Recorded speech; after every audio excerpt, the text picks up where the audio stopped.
Hello. जिस case की news तुम अपने चैनल पे चला रही हो ना, उस केस का कातिल मैं ही हूँ। क्या तुम मुझसे बात करना चाहोगे? हाँ, एक मिनट, आप बस लाइन पे रहिए। मैंने आवाज से 2 बार उसके सर पर वार किया। आवाज सुनकर औरत भी जाग गई और मैंने उसे भी मारा और उसके साथ बलात्कार किया। मैं 3 घंटे तक उस घर में था। मैंने कपड़े बिखेरे, खाना फैलाया और पूरा घर तहस नहस कर दिया। और ये बेवकूफ पुलिस वाले मुझे छोड़ सोरी गैंग को ढूंढते रहे। तुम लोगों को क्या लगता है ये ऐसी निकम्मी पुलिस तुम लोगों की रक्षा करेगी?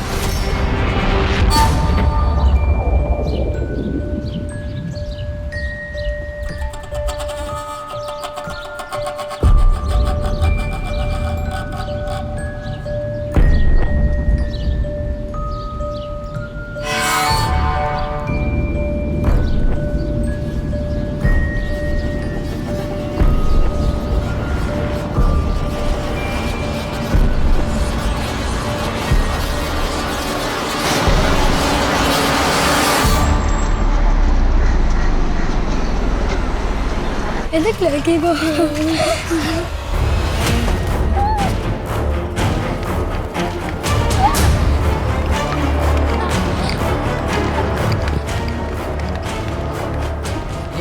वो लड़की को देख कैसे भाग रही थी।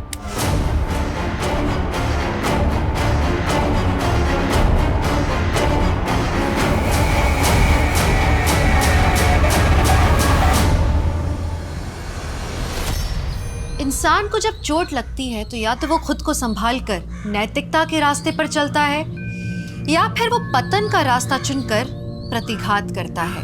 बदले की भावना और उस पर अमल करना किसी भी अच्छे नागरिक को अपराधी की श्रेणी में ले आता है। और कितना भी तर्क वितर्क कर लें, अपराध कभी भी सही नहीं हो सकता। नमस्कार, मैं हूँ दिव्यांका त्रिपाठी दहिया और मैं स्वागत करती हूँ आपका क्राइम पेट्रोल 70 के इस एपिसोड में, जो किसी को लगे घात की कहानी है जिसके प्रतिघात ने कई जिंदगियां ले ली।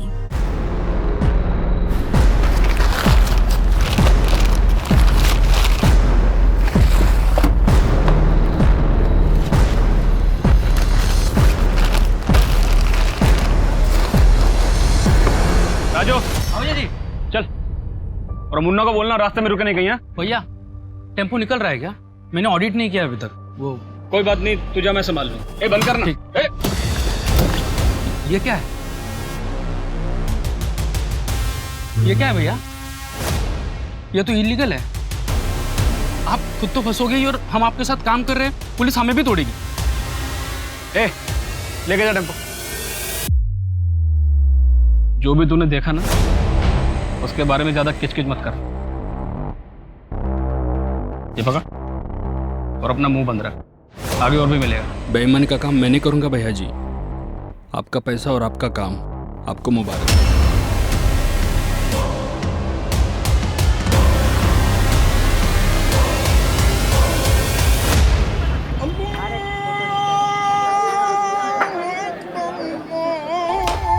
अरे वाह गीता बेटा, वेरी गुड।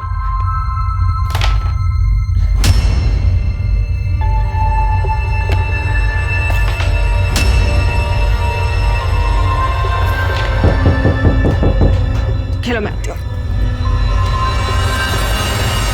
आई दीजिए।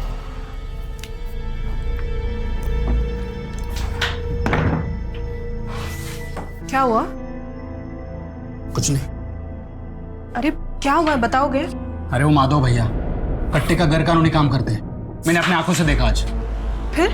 फिर क्या, नौकरी छोड़ दी मैंने। अरे नौकरी छोड़ दोगे तो कैसे काम चलेगा? अरे सूरज का इलाज, हम पहले इतने कर्जे में हैं। अरे लेकिन ऐसी जगह काम करेंगे तो एक ना एक दिन मैं भी फंस जाऊंगा ना। मुझे सब कुछ पता है, तुम चिंता मत करो। और वैसे भी सिर्फ नौकरी के भरोसे सूरज का इलाज नहीं हो पाएगा, मुझे अलग से कुछ इंतजाम करना पड़ेगा। लेकिन कैसे? चाहे जो कुछ करना पड़े, लेकिन मैं इलाज के पैसे लाऊंगा जरूर। और तुम देखना, अपना सूरज फिर से फुटबॉल खेलेगा। ये सूरज, ये देख, मैं तेरे लिए क्या लाया, एक नई टी शर्ट। और पता है इस पे फुटबॉल भी लिखा है। कैसी है? पहन के दिखा। यस, दिखा मम्मी को, कैसा लग रहा है? अरे वाह मेरा सूरज।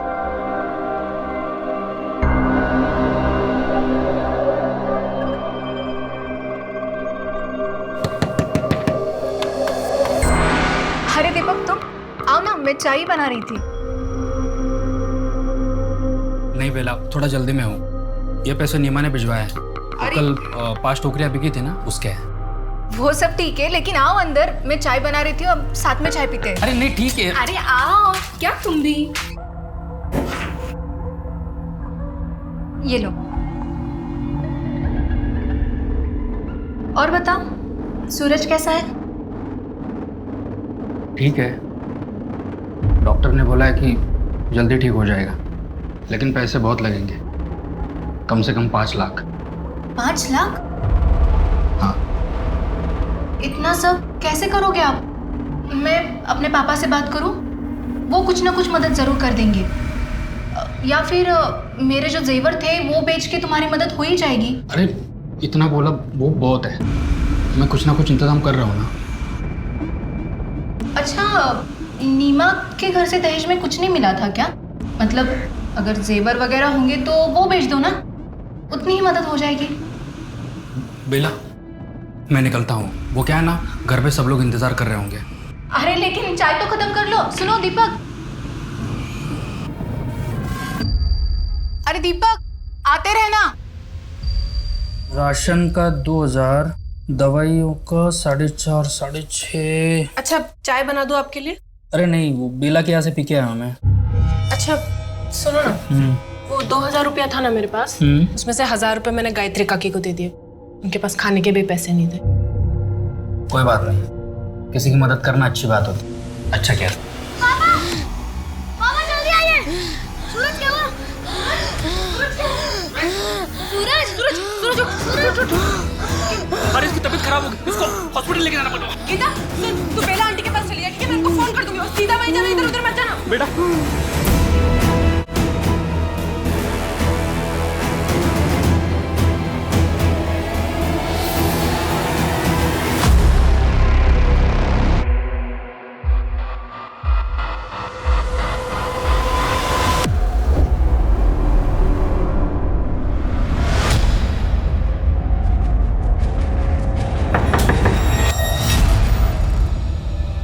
पापा नहीं आए साथ में?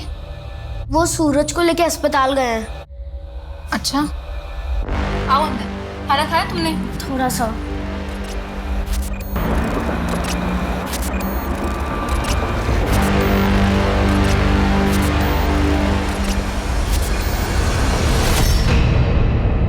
सुन नीमा, रात बहुत हो चुकी है, गीता को सुबह लाता हूँ। बेला को मैंने फ़ोन कर दिया है। डॉक्टर ने जो नई दवाई लिखी है, मैं क्या सोच रही थी, वो ले लें क्या?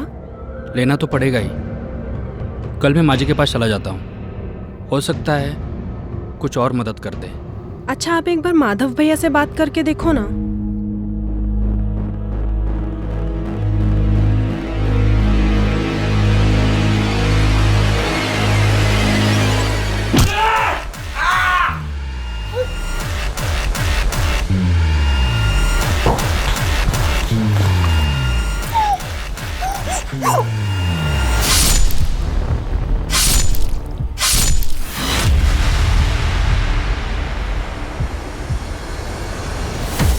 ये कमल, तेरा फेवरेट के घर पे बड़ा कांड हो गया है, पुलिस भी आया है।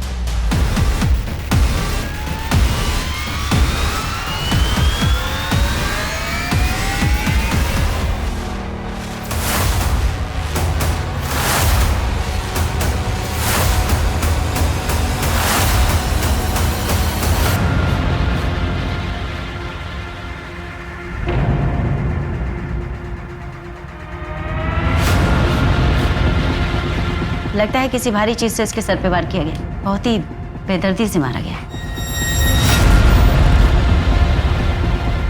शायद इससे।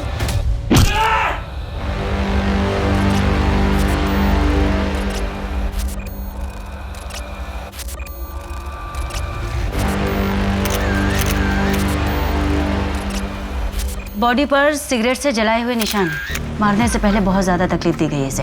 लगता है कोई इनसे बहुत नाराज था। पर किससे मैम? दीपक से या नीमा से?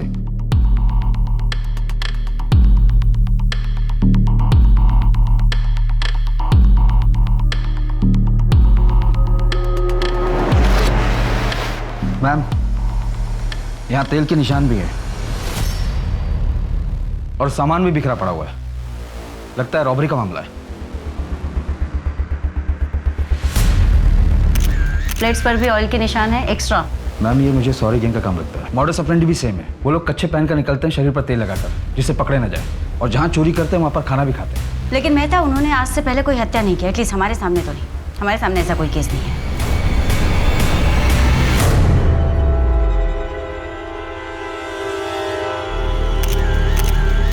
गोल्ड चेन, एस का लॉकेट भी है।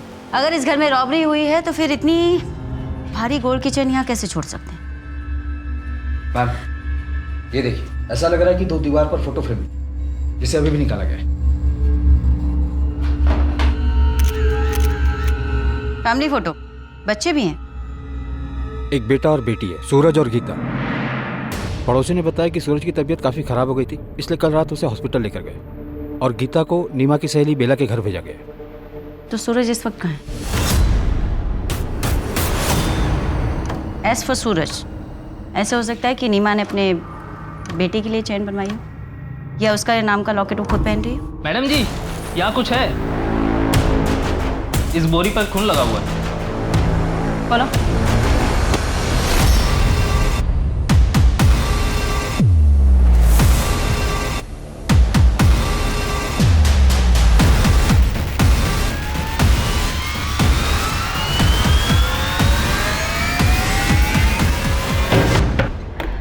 गीता कहाँ है?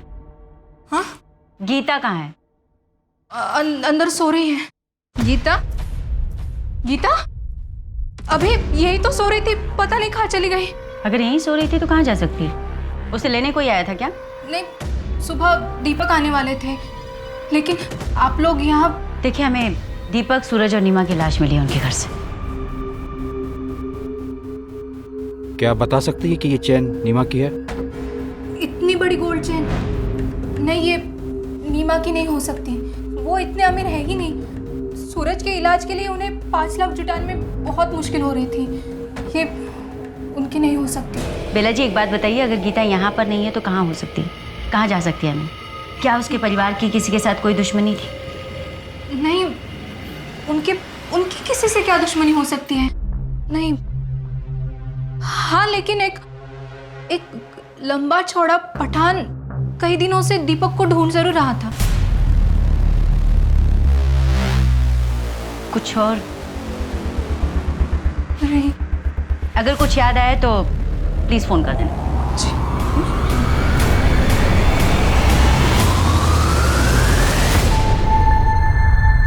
अरे यार नीमा, बहुत देर हो गई, कम से कम 1 कप चाय तो पिला दे।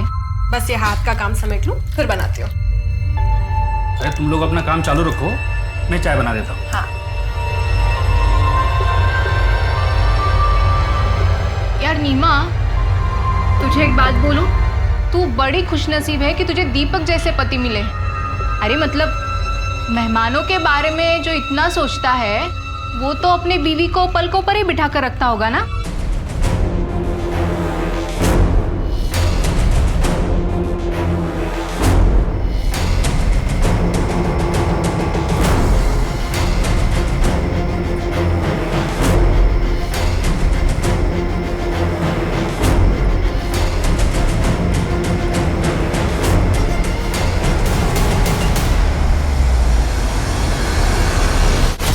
क्या पूरी फैमिली मर गई? ठीक है, तो तुम अभी इतना बौखलाओ मत। मर्डर हुआ है तो पुलिस तो आएगी ही ना। ऐसा करो, तुम अंडरग्राउंड हो जाओ और तब तक इस शहर में मत आना जब तक हम ना बुलाएं। किसी काम के नहीं है मुस्तंडे, पैसा डुबा के ही मानेंगे। मैम, लोकल ज्वेलर से पता चला है कि वो केरला का डिजाइन। केरला पुलिस को फोटो भी भेज दी है। चैन बहुत ही महंगी है। अगर हमें कहीं से ये पता चल जाए कि वो चैन किसकी है तो शायद हमें कोई लीड मिले। प्रदीप, जिस तरीके से बॉडीज को प्लेस किया गया था उससे कोई पर्सनल एंगल लगता है। दीपक का सर पानी के अंदर, नीमा की बॉडी इतनी एक्सपोज्ड, ऐसे लगता है जैसे कोई खुन्नस खाया हुआ था। उन्हें देखना ही नहीं चाहता था। मैम, सॉरी गैंग के खिलाफ एविडेंस तो मिले हैं, पर मुझे भी ये एंगल पर्सनली लग रहा है। पर एक बात मेरी समझ में नहीं आ रही कि इतनी गरीब फैमिली को कोई टारगेट क्यों करे। सूर्य गैंग का कुछ और पता चला? एरिया में कई जगह दिखाई दिए, रेड अलर्ट जारी किया मैम। प्रदीप, नीमा और दीपक का पर्सनल एंगल भी खंगालो, हो सकता है केस वहां से जुड़ा।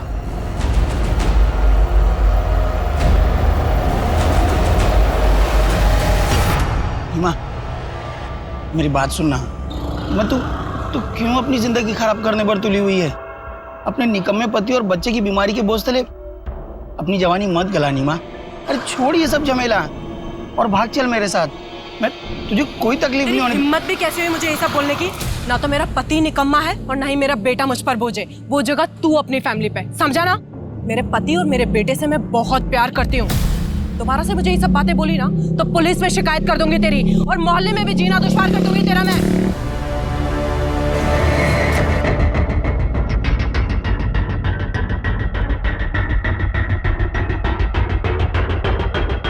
दीपक के घर की तरफ जाने वाली गली के बाहर जो सीसीटीवी कैमरा लगा हुआ है उसमें ये सब कैप्चर हुआ है, और ये दीपक के घर से मेन रोड तक जाने का यही एक रास्ता है। प्रदीप, ये सोरी गैंग का तो नहीं लग रहा, पर ये लोग पीछे से भी तो आ सकते हैं ना। पीछे वाला रास्ता? वहाँ कोई सीसीटीवी नहीं मैम, मोहल्ले के अंदर जाने का यही एक रास्ता है। इस बैग पे जिम करो, पता करो इस डिजाइन और इस कंपनी के बैग कौन सी दुकानों में बेचे जाते हैं। मैडम, हॉस्पिटल के अकाउंट डिपार्टमेंट से पता चला है कि दीपक ने इलाज के लिए 4 लाख की पेमेंट की है। इसमें से 3 लाख कार्ड से और 1 लाख कैश पे किया। दीपक या उसके परिवार के पास इतने पैसे नहीं थे, फिर इतने पैसे अचानक से कहाँ से आ गए? मैं दीपक की बैंक स्टेटमेंट निकलवाता हूँ। दीपक या नीमा का कोई रिश्तेदार जहाँ पर गीता जा सकती हो? भागलपुर गांव में कुछ रिश्तेदार हैं, पर गीता वहाँ पर भी नहीं है। अगर वहाँ पर भी नहीं है तो बच्ची गई कहाँ? सेफ है भी या नहीं?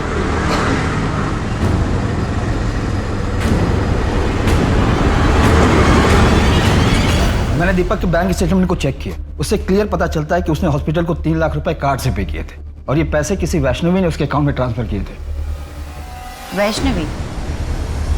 कौन है ये वैष्णवी?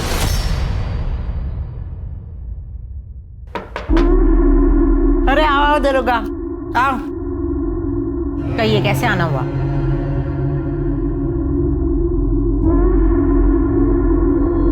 आपने दीपक को 3 लाख रुपए दिए थे।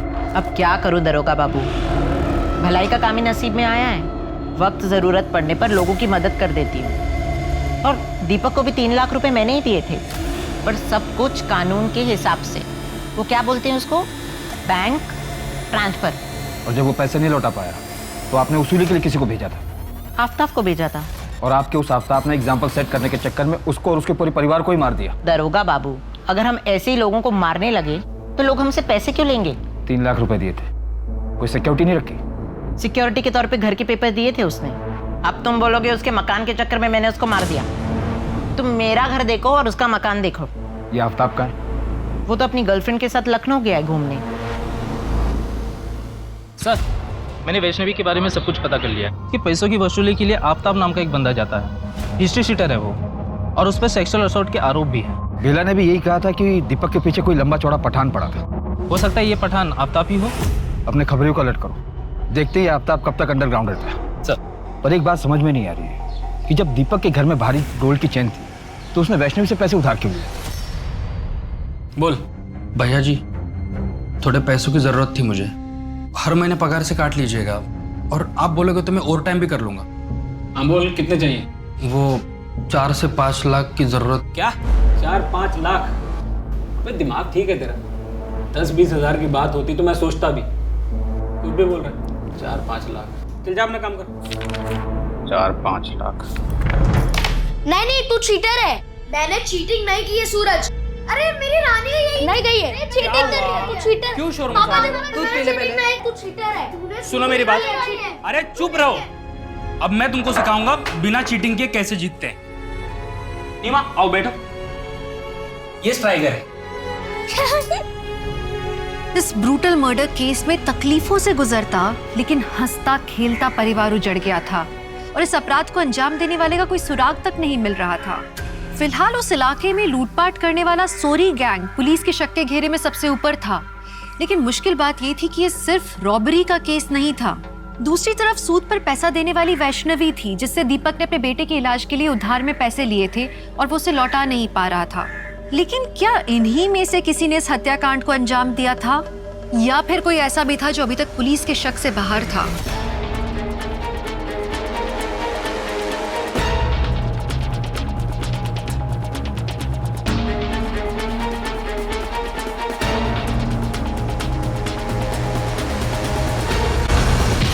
सर सर इसी बच्ची को मैंने उस रात सड़क पे देखा था सर। यही बच्ची है सर, डरी हुई थी और भागी जा रही थी। मेहता, अगर ये लोग सही कह रहे हैं तो फिर तो गीता जिंदा होनी चाहिए, लेकिन वो है कहाँ?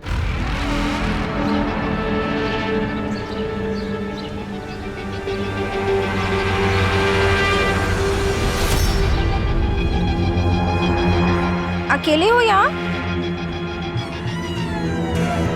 डरो मत, तुम्हारे मम्मी पापा नहीं है? मैं बेटा, तुम्हारा नाम क्या है बताओ? गीता। तुम्हें भूख लगी होगी ना?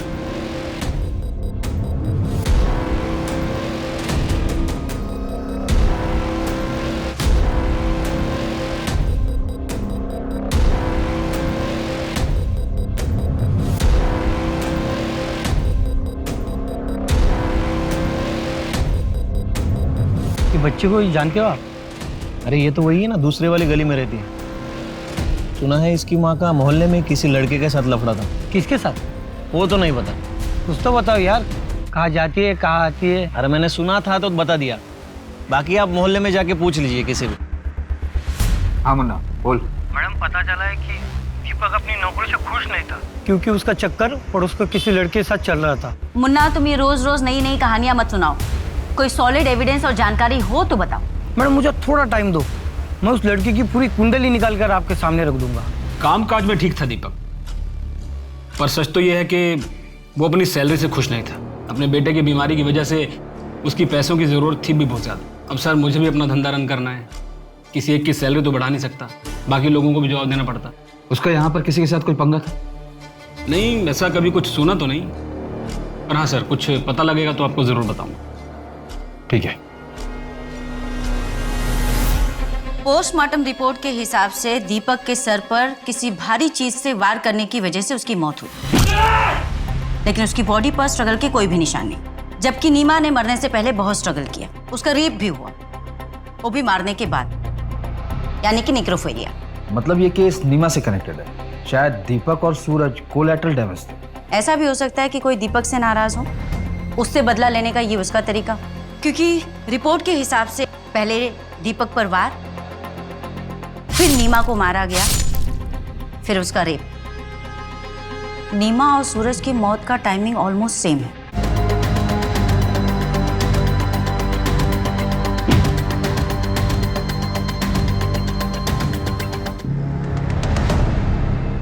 लेकिन इस सब के पीछे क्रिमिनल का मोटिव क्या था? मैडम, केरला से गोल्ड चेन की सारी इंफॉर्मेशन आ गई। वो गोल्ड चेन दरअसल में मुनी जमानी माला कहलाता है और ये स्पेसिफिक डिजाइन खोजी कोड़े में बनाई जाती है और खोजी कोड़े के जिस ज्वेलर ने बनाई थी उसी का इनिशियल एस उस पर था। यानी कि वो एस सूरज के लिए नहीं था। कुछ बताया उसने कि वो माला उसने किसके लिए बनाई थी? पिछले साल ही उसकी मौत हो गई थी, तब से वहाँ ऐसा कोई गहना नहीं बनाया गया। उसका एक बेटा था मैम, जो अब केरला में नहीं रहता, लेकिन पुलिस उसे ट्रैक कर रही है। Ma'am, telephone triple murder case में आरोपी कब पकड़ा जाएगा? देखिए मैडम, अभी इन्वेस्टिगेशन चल रही है। अभी तक की जांच में हमारे सामने कोई भी ऐसा पुख्ता सबूत नहीं आया है, पर हम कोशिश कर रहे हैं। लेकिन किसी गरीब फैमिली को मारने के पीछे क्या वजह हो सकती है? I mean, इसके बाद क्या लोग अपने घरों में सुरक्षित महसूस करेंगे? देखिए, हमें पूरा भरोसा है कि कातिल जल्द से जल्द पकड़ा जाएगा और उसे कड़ी से कड़ी सजा मिलेगी। लेकिन कातिल कौन हो सकता है? कोई सरफिरा या विकृत मानसिकता का इंसान। ऐसे लोग वारदात को अंजाम देने के बाद कहीं जाकर छिप जाते हैं, लेकिन औरतों और बच्चों की जिंदगी से खिलवाड़ करने वाला चाहे जहाँ भी छिपा हो, हम उसे ढूंढ निकालें। Thank you. लेकिन मैम, जिस कॉन्फिडेंस के साथ आप कह रही हैं, क्या आप उसे सच में पकड़ लेंगी? मुझे नहीं लगता है आपके पास कोई ठोस लीड है।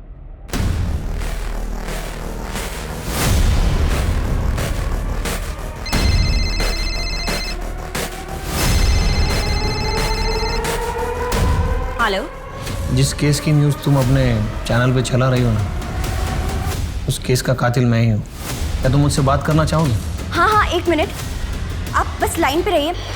पहले कभी ना दिखाए जाने वाली न्यूज, आज की सबसे बड़ी खबर हम आपके सामने लेकर आए हैं। एक ऐसे अपराध की घटना जिसके बारे में देखना सुनना तो दूर, उसके बारे में कभी किसी ने सोचा भी नहीं होगा।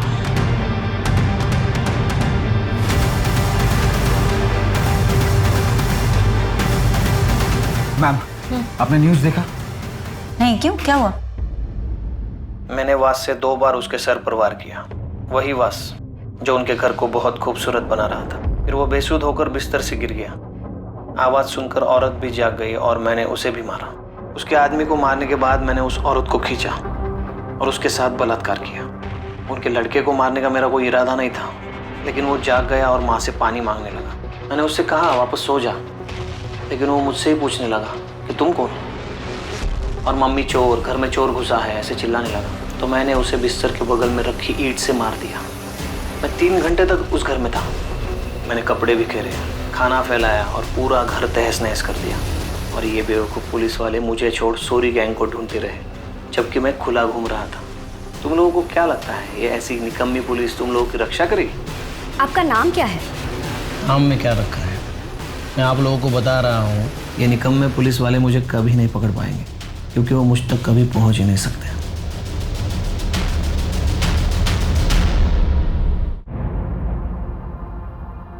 हर सोशल मीडिया पर सिर्फ इसी केस के चर्चे चल रहे हैं, वो भी सिर्फ तुम्हारी वजह से। तुम्हें पता है इस केस को लेकर मुझ पर कितना प्रेशर है? आधी रात को उठकर आना पड़ा है मुझे। इस तरह से सोल्व करेंगे आप इस केस को? मिस गायत्री, 1 हफ्ते का टाइम है आपके पास, वरना अपने ट्रांसफर की तैयारी कर लीजिए। Okay sir, thank you. आपको वो वीडियो कहाँ से मिला पूजा जी? वीडियो वो तो मुझे एक रिलायबल सोर्स से मिला था। अगर उस वीडियो के फुटेजेस में कोई भी छेड़छाड़ या टेम्परिंग की गई होगी तो उस कातिल के पकड़े जाने के बाद में आप भी नहीं बचेंगे। हमारे इन्वेस्टिगेशन में बाधा डालने के जुर्म में मैं आपको भी बिहाइंड द बार कर दूंगी। मुझे नहीं पता कि वो वीडियो ऑथेंटिक है या नहीं। मैंने तो बस, मुझे अपने घर के बाहर एक सीडी मिली थी और फिर मुझे किसी का कॉल आया था। आपके सेंसलेस जर्नलिज्म के कारण लोगों में कितनी दहशत भर गई है उस हत्याकांड को लेकर, लेकिन आप लोग सिर्फ और सिर्फ अपने टीआरपी के बारे में सोचो। मेहता, सीडी इनसे लेकर टेक्निकल टीम को भेज। वो सर, डैड सिर्फ अपने रॉयल और स्पेशल कस्टमर्स के लिए ऑर्डर पर ज्वेलरी बनाते। क्या ये चेन आपके यहाँ बनाई गई थी? सीरियल नंबर बताइए ना सर। जहाँ पे एस मार्क होगा ना सर, उसके नीचे देखिए ना। हाँ, R19/431। Okay sir, 1 minute. ये चेन ना अलीगढ़ से शाजिया फरहान के ऑर्डर पे बनाई गई थी। रिकॉर्ड में पूरा एड्रेस और नंबर है, मैं आपको मैसेज करता हूँ सर। क्या ये चेन शाजिया की है? ये चेन तो शाजिया का ही है, पर आपको कहाँ से मिला? शाजिया कहाँ है? शाजिया अब नहीं रही, 15 दिन पहले ही उसकी हार्ट अटैक से मौत हो गई। शाजिया की कोई फोटो है आपके पास?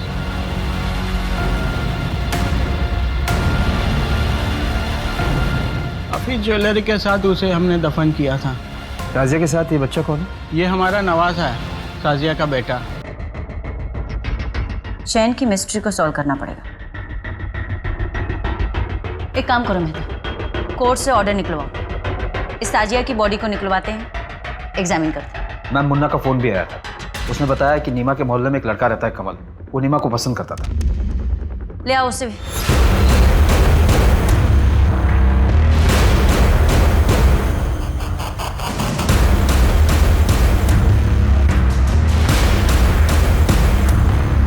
कुछ मिला?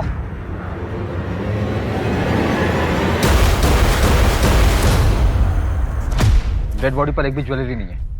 बॉडी को पोस्टमार्टम के लिए भेजो।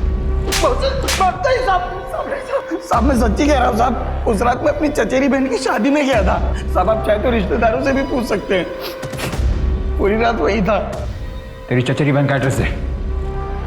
मैम, कमल ने बताया कि वो उस रात अपनी चचेरी बहन की शादी में गया हुआ। हमने चेक किया और मुन्ना का कहना है कि कमल का प्यार एक तरफा था, नीमा की तरफ से कुछ नहीं था। तुमने ये साजिया फरहान की फाइल पढ़ी मेहता?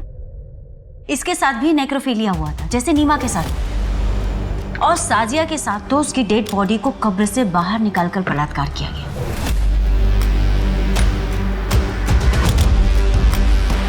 जर्नलिस्ट का क्या? मैम, किलर ने जर्नलिस्ट को जिस नंबर से फोन किया था वो फेक आईडी पर लिया गया था, वहां तो डेड एंड है। मेहता, इन सब के पीछे जो कोई भी है, ये सब कुछ प्लान किया है।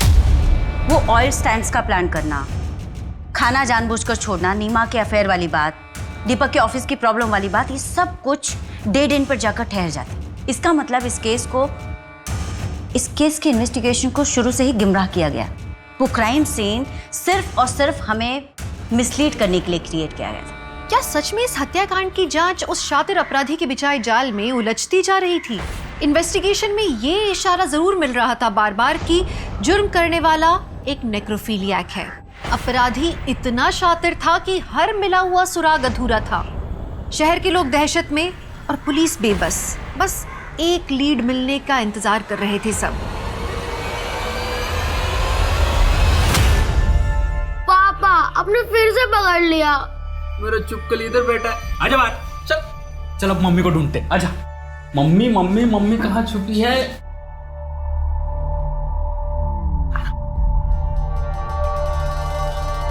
ये पकड़ लिया।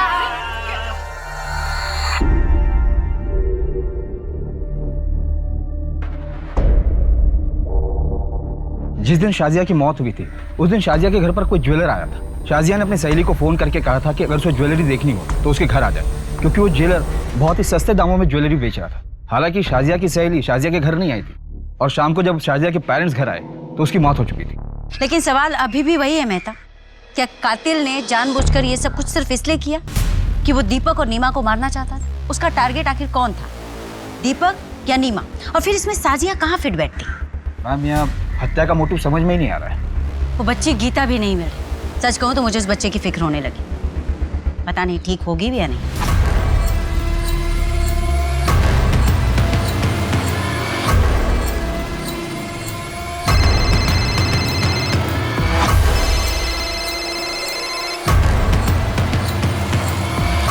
हेलो, ठीक है, मैं निकला।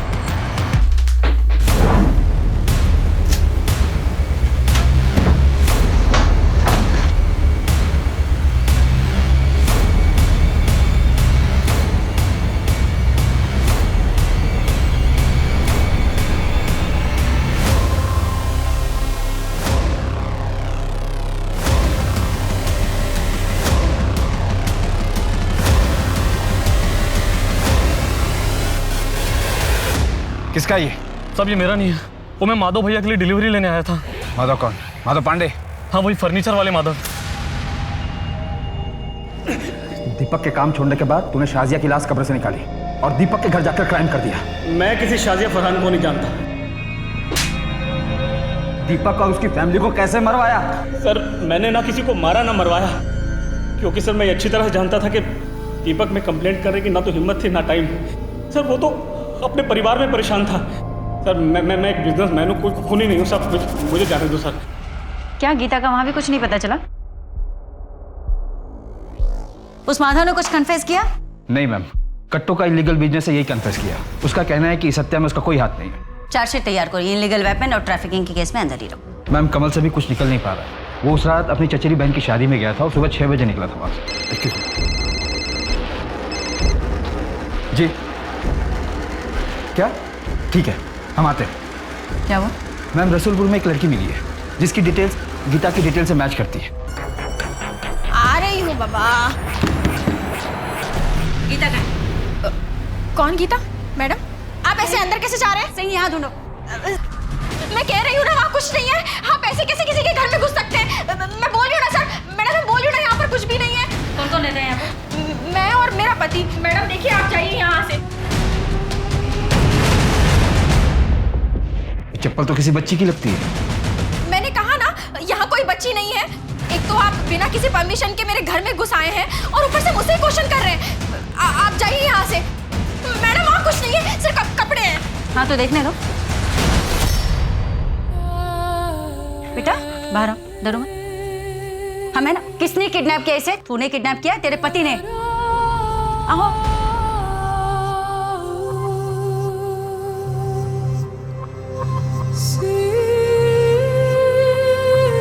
मैडम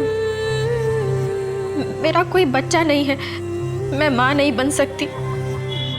इसलिए जब मैंने गीता को देखा तो मेरा मन नहीं माना और मैं अपने साथ अपने घर ले आई। हमारे पास बहुत पैसा है लेकिन मेरा पति शराबी है, इसलिए मैंने गीता के बारे में अब तक उन्हें कुछ नहीं बताया। पता नहीं गीता किसी भी आदमी को देखती है तो ऐसे डर जाती है कि अलमारी में जाके छुप जाती है। अगर ऐसी बात है तो तुमने पुलिस स्टेशन में इन्फॉर्म क्यों नहीं किया? हम पिछले 15-20 दिनों से इस बच्ची की तस्वीर लेकर यहाँ वहाँ ढूंढ रहे। मैंने न्यूज़ में देखा था कि मर्डरर ने किस तरीके से आप लोगों को चैलेंज किया था। मुझे गीता की जान की चिंता है, इसलिए मैंने किसी को कुछ नहीं बताया। हाँ, लेकिन गीता ने अपने माँ बाप के कातिल को देखा है।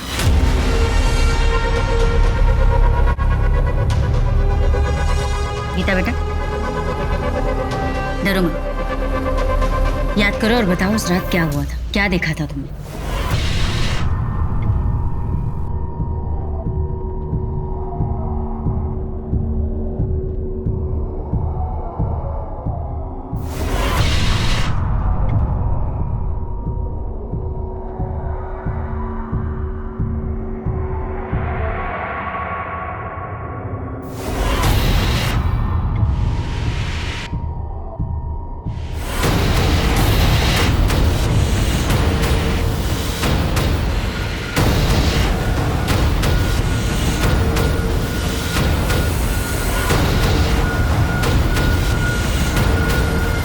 मैंने उसका चेहरा नहीं देखा, उसकी सिर्फ पीठ ही नजर आ रही थी और वो बार बार अपने हाथों पे ऐसे खुजा रहा था। और कुछ चीज, कुछ और देखा हो तुमने? कुछ याद है तुम्हें?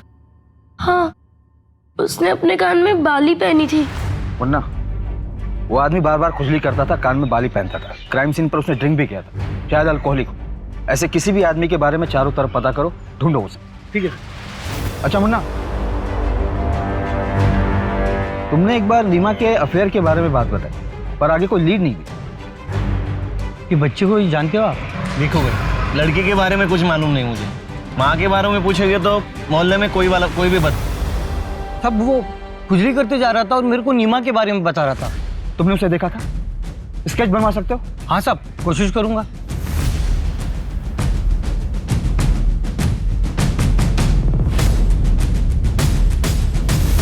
मर्डर के दूसरे दिन ही वो हमारी आंखों के सामने था, हमें मिसलीड करता रहा और हम उसे नहीं पहचान पाए।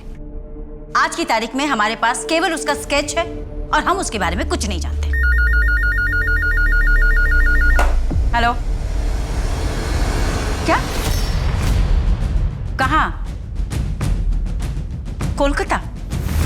आप मुझे फैक्स कर सकते हैं?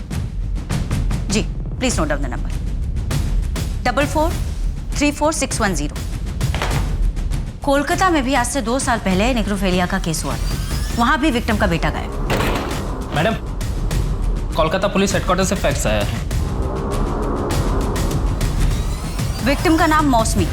उसे मारने के 2 दिन बाद तक उसकी डेड बॉडी के साथ बलात्कार किया गया था।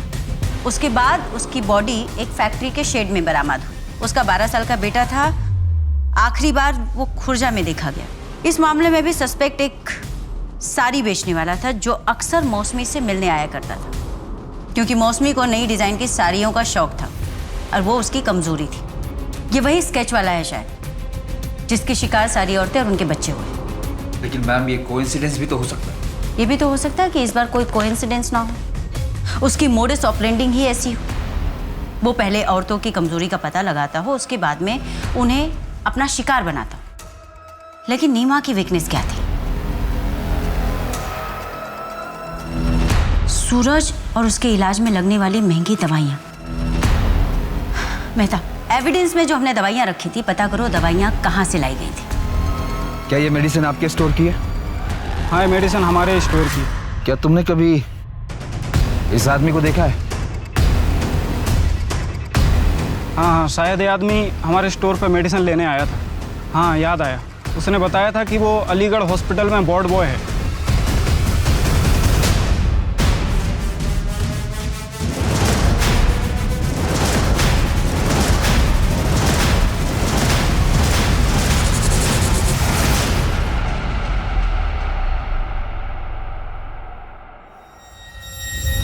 अरे सूरज, सूरज, मना किया ना तुझे, कभी सुनता नहीं है मेरी बात। ऊपर कर पैर। अभी ज्यादा बीमार हो गया तो फिर फुटबॉलर नहीं बनना तुझे। डॉक्टर सर की बात सुनता है ना मेरी बात सुनता है। डॉक्टर साहब को कुछ भी बोले, ऐसे कई सारे पेशेंट्स हैं जो अपने बुढ़ापे तक भरपूर जीते हैं। आप बस इलाज चलने दो। दवाइयाँ इतनी महंगी है और कुछ समझ में नहीं आ रहा है, कुछ बेचने के लिए भी नहीं बचा अब तो हम लोगों के पास। मैं एक आदमी को जानता हूँ, जो ऐसे बीमारियों की दवाई आधे से भी कम दाम में देता है। आप चाहो तो मैं आपको दिलवा सकता हूँ। हाँ हाँ, आपका बहुत बड़ा एहसान होगा हम लोगों के ऊपर। कल सुबह ही मैं दवाई लेके आता हूँ। आप अपना एड्रेस दीजिए। जी देती हूँ।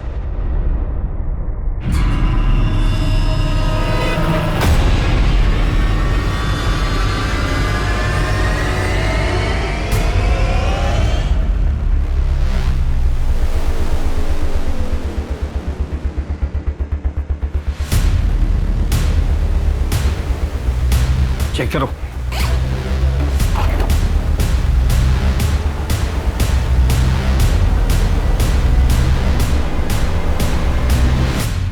ये नीमा और उसकी फैमिली, ये शाजिया और ये शायद मौसमी है। इसने जिसको मारा उनकी निशानी अपने पास रख ली। पता नहीं और कितनों को मारा होगा इसने। गिनते रहिए साहब, बहुत है। किसे ढूंढ रहे थे? मुझे? बहुत ज्यादा वक्त नहीं लग गया आपको मुझे ढूंढने में, जबकि मैंने बहुत सारे सुराग छोड़ दिए। जहां जाता था वहां सुराग छोड़ता था। ऐसा करेंगे तो कैसा चलेगा साहब? नहीं नहीं नहीं नहीं, मारोगे तो कुछ भी नहीं बताऊंगा, ऐसे सब कुछ बता दूंगा। कैमरा में देख के बोलना है या फिर आपको देख के? तू ऑन कैमरा मार खाएगा या ऑफ कैमरा? मैडम ये मत समझना कि आप लोगों ने मुझे पकड़ा है। मैंने खुद पुलिस को ये चांस दिया कि वो मुझे ढूंढ ले। दरअसल अब मैं भी चाहता हूँ कि पूरी दुनिया को मेरी कहानी पता चलनी चाहिए। उनको पता चलना चाहिए कि मैं कोई शिकारी नहीं हूँ, बल्कि खुद शिकार हुआ हूँ। मुझ पर भी जुल्म हुए हैं, मैं भी विक्टिम हूँ। इसीलिए तूने एक के बाद एक मर्डर किया, उन लोगों का भी जिनका कोई कसूर नहीं। क्या बिगाड़ा था उन लोगों ने? आपके बाल भी सीधे हैं क्या? हाँ, मैं भी सीधी और मेरे बाल भी, पर जलेबी की तरह। तू ये बता कि सूरज और नीमा ने तेरा क्या बिगाड़ा? मैंने तो उसकी मदद करी है। कैसे डांट रही थी उसे? मना किया ना तुझे, क्यों उतर रहा है बेड से? कभी सुनता नहीं है मेरी बात। नवीन बेटा क्या हुआ? रो क्यों रहा है? ऐसा कर, जी भर के रो ले। रोने से ना जी हल्का हो जाएगा। वैसे भी रोने से कोई नामर्द थोड़ी हो जाता है। और तू तो मेरी बहादुर लड़की है ना? बाबू, लड़की जैसे रहना अच्छा नहीं लगता। तू एक लड़की है। नहीं माँ, मैं एक लड़का हूँ और रोज ऐसी लड़कियों की तरह सजूंगा नहीं। तू लड़की है और लड़की की तरह ही रहेगा, और तुझे रोज सजना पड़ेगा, समझा? मैं लड़कियों की तरह नहीं सजूंगा।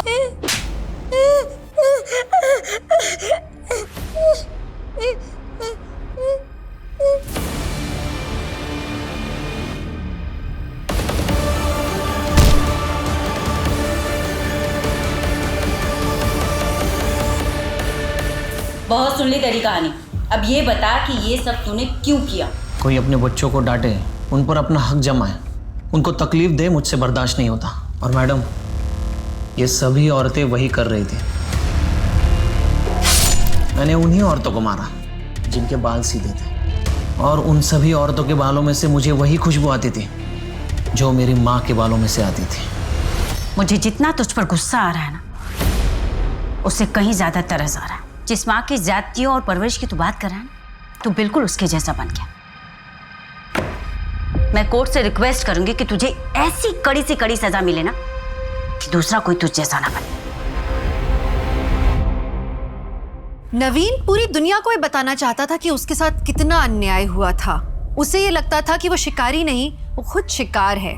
जबकि सच्चाई ये है कि एक मानसिक आघात ने उसे नेक्रोफिलियाक बना दिया था। उसने जो किया था वो कोई मामूली अपराध नहीं था। महिलाओं के प्रति भारी नफरत ने उसे अंधा बना दिया था, और प्रतिघात में वो मासूम औरतों पर हमला करता था। अपने ऊपर हुए घात से उबरकर सही दिशा में बढ़ना ही इंसानियत है। यही फर्क है एक अच्छे नागरिक और एक अपराधी के बीच में। आप अपनी हर प्रतिक्रिया में नैतिकता को याद रखें। इस आशा के साथ मैं दिव्यांका त्रिपाठी दयाब लेती हूँ आपसे विदा। फिर मिलूंगी एक नई सच्ची कहानी के साथ। आप देखते रहें क्राइम पेट्रोल सतर्क। जय हिंद।